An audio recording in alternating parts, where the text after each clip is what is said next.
Welcome back to our channel. In this video, we'll show you how to disable Chrome Auto Sign-In on your PC. Let's get started. Step 1. Open Chrome. Step 2. At the top right, click More. Look for the 3 vertical dots located at the top right corner of the Chrome window and click on them. Step 3. Select Settings. From the drop-down menu, choose the Settings option. Step 4. Open Autofill and Passwords. Within the settings, find and click on the Autofill and Passwords option. Step 5. Click Google Password Manager. Within the Autofill and Password settings, locate and click on the Inside the Google Password Manager. Find and click on the Settings option. Step 7. Within the settings, toggle off the switch or uncheck the checkbox next to the Sign in Automatically option. That's it.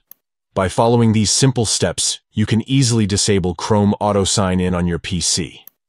This is a useful feature to disable if you don't want Chrome to automatically sign you in to websites using saved passwords.